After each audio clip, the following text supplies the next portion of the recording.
مساء الخير، أنا دكتورة سارة زيتون، أخصائي جراحات أورام الثدي التجميلية. هكلمكم في الفيديو دوت عن موضوع إعادة بناء الثدي بحاجة اسمها ممدد الأنسجة أو ممدد الجلد.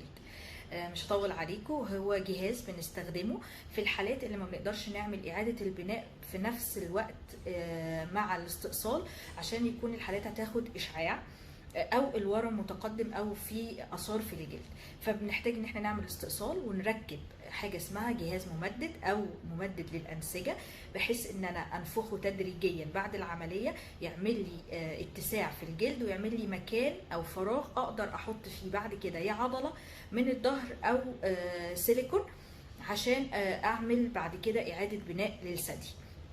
الحالات ديت الاشعاع ما بيأثرش كتير على الجهاز الممدد زي ما ممكن يأثر على السيليكون او العضله، ويخلي العضله تكش شويه او يخلي السيليكون يبوظ او يعمل تليفات عليه. فبنتبدل الموضوع ده او بنستعيد عن الموضوع ده في ان احنا نركب الجهاز الممدد للجلد او التيشو اكسباندر، في ان احنا نركبه ونحقنه لحد ما نيجي ناخد الاشعاع، فتأثير الاشعاع عليه هيبقى قليل الى حد كبير، وبعدين نشيله ونحط السيليكون او العضله.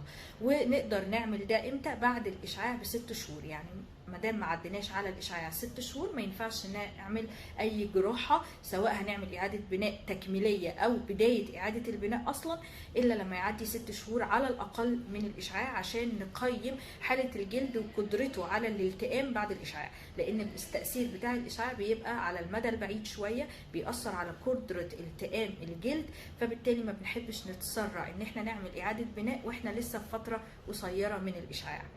مش هطول عليكم، يا رب اكون افدتكم. نتقابل في فيديوهات تانية كتير، وما تنسوش لايك للفيسبوك وسبسكرايب لليوتيوب.